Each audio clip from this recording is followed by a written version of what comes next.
She called Trump a pathetic loser. Then this happened, live on CNN. The political world stood still when Michelle Obama, the universally admired former First Lady known for her elegance and measured words, stepped onto The View and dropped a bombshell that would ignite the fiercest political showdown in recent memory. With her signature smile sharp as a blade and her tone dripping with unshakable conviction, she looked directly into the camera and called former President Donald Trump what millions had thought but few dared to say aloud: a pathetic loser. The audience erupted in thunderous applause, but the real explosion was yet to come. Within hours, a fiery 25-year-old White House press secretary named Karoline Leavitt, a rising star in Trump's inner circle, was already preparing her counterattack. The stage was set for an unprecedented clash of generations, ideologies, and political legacies.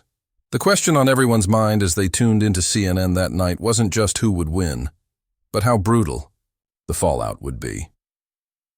The CNN studio crackled with an almost electric tension as Michelle Obama and Karoline Leavitt took their seats across from each other, separated only by a glossy wooden table and the unspoken understanding that only one of them would walk away victorious. Anderson Cooper, usually the picture of unflappable professionalism, adjusted his tie nervously, sensing the historic nature of what was about to unfold. Leavitt, dressed in a sleek black power suit that seemed to mirror her no-nonsense demeanor, sat with her hands folded tightly, her piercing gaze locked onto Michelle like a missile locked onto its target. The former First Lady, ever the picture of dignified restraint, maintained her famous poise, but those watching closely could see the subtle tells: the slight tightening around her eyes, the barely perceptible stiffening of her shoulders. She had walked into this arena expecting a civilized debate. What she got was political warfare at its most visceral. Before Cooper could even finish his introduction, Leavitt struck like a cobra, her voice slicing through the studio with surgical precision. "Let's dispense with the pleasantries, Anderson," she said, her words dripping with barely contained fury. "Michelle Obama went on national television today and called President Trump a pathetic loser. So let's talk about what real failure looks like." The audience gasped collectively, the sound rippling through the room like a shockwave. Michelle's eyebrows arched slightly, the first crack in her otherwise impenetrable calm. But Leavitt wasn't waiting for a reaction. She was just getting started. With the practiced ease of a prosecutor delivering her closing argument, she pulled a crisp sheet of paper from a folder and slapped it onto the table with deliberate force. "These are the numbers from Obama's last year in office," she declared, her voice rising with each word. "Crimes committed by illegal immigrants, over 2,000 violent offenses. Businesses shuttered due to Obamacare's crippling regulations, nearly 30,000. And let's not forget the national debt. Your husband added more to it than any president in history. So tell me, Michelle, who's the real loser here?" Michelle, her lips pressed into a thin line, attempted to regain control of the conversation. "Miss Leavitt," she began, her voice steady but noticeably cooler, "shouting statistics doesn't make you right. My husband's policies provided health care to millions who—" Leavitt didn't let her finish. With a derisive laugh that echoed through the studio, she leaned forward, her eyes blazing. "Oh, they got health care all right. If they could afford the skyrocketing premiums, you call that a victory? Small business owners across America call it a death sentence." The audience erupted, some cheering wildly, others booing vehemently. Cooper, beads of sweat now visible on his forehead, raised his hands in a futile attempt to restore order. But Leavitt, sensing blood in the water, had already pivoted to her next attack. Turning directly to the camera, she lowered her voice to a chilling, almost intimate tone. "Michelle, let's be honest. You're not here for the truth. You're here because you can't stand that President Trump fixed everything your husband broke.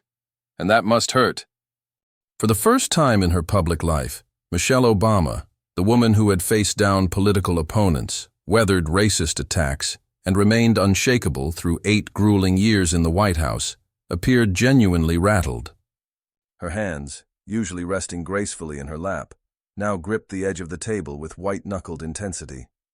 Her famous smile, once described as warm enough to melt glaciers, had frozen into something tight and strained.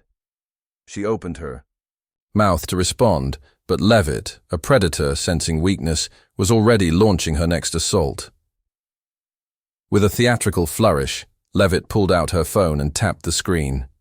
Suddenly, the studio's monitors lit up with footage of Trump signing a sweeping border security executive order, surrounded by cheering ICE agents. "This," Leavitt announced triumphantly, "is what leadership looks like. Not pretty speeches, not empty slogans. Action!" She turned back to Michelle, her expression morphing into something dangerously close to pity. "You had 8 years in the White House. 8 years to secure the border. 8 years to fix health care. 8 years to strengthen the economy. And what did you deliver? Chaos, division, failure." The crowd's reaction was deafening. Half the audience leapt to their feet in applause, while the other half shouted protests so loud Cooper had to yell to be heard.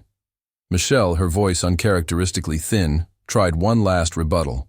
"I don't need to resort to personal attacks to—" Leavitt's laughter cut her off, a sharp, mocking sound that seemed to suck the air from the room. "Personal attacks? You called the President of the United States a pathetic loser on national television. Don't talk to me about decorum." She leaned back in her chair, crossing her arms with the smug satisfaction of a chess player who'd just declared checkmate. "Face it, Michelle.